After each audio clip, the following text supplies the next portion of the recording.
quand même dire qu'aujourd'hui, il n'y a plus vraiment de communes à l'échelle nationale qui peuvent se prémunir contre le risque d'inondation par ruissellement. Et donc, si on prend cette idée de l'eau qui ruisselle suite à des précipitations, eh bien alors, on a aujourd'hui un débat collectif avec les élus, avec les experts, avec les scientifiques sur la question de la gestion intégrée des eaux de pluie. Et on voit très rapidement que cette question de la gestion intégrée des eaux de pluie, elle est multibénéfice, c'est-à-dire qu'à la fois, elle est une réponse au fonctionnement des territoires ruraux et urbains. Donc, par exemple, pour parler de la ville, c'est une gestion qui permet de limiter le ruissellement des eaux pluviales en cas de précipitation, mais c'est aussi, cette gestion intégrée, une manière de garder l'eau sur le territoire.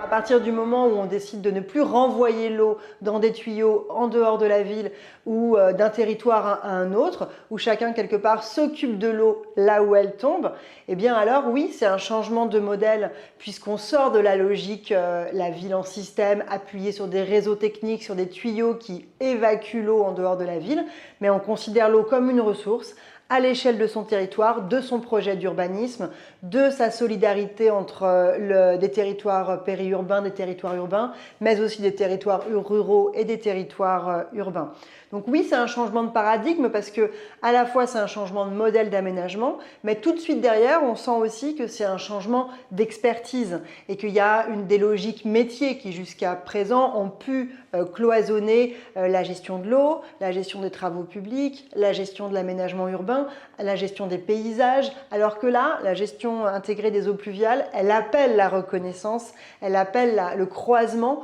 de tous ces champs d'expertise les uns avec les autres pour produire des ingénieries nouvelles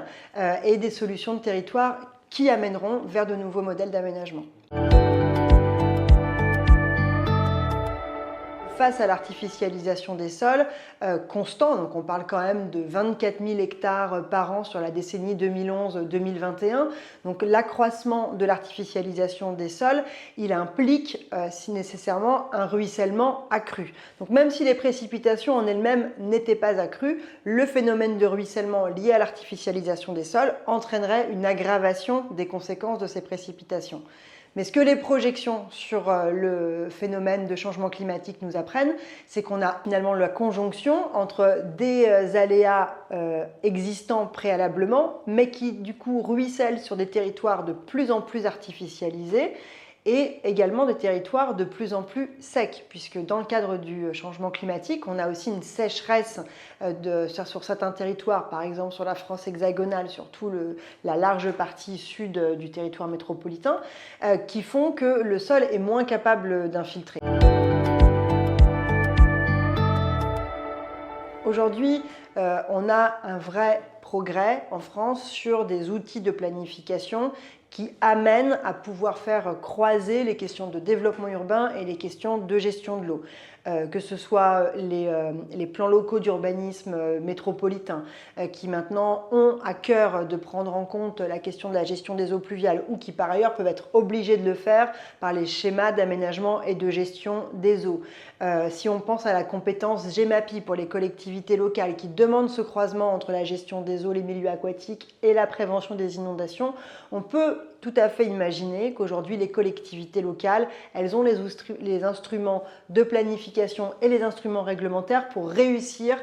ce croisement entre gestion de l'eau, prévention des inondations qui s'agrège finalement dans la question de la gestion intégrée des eaux pluviales.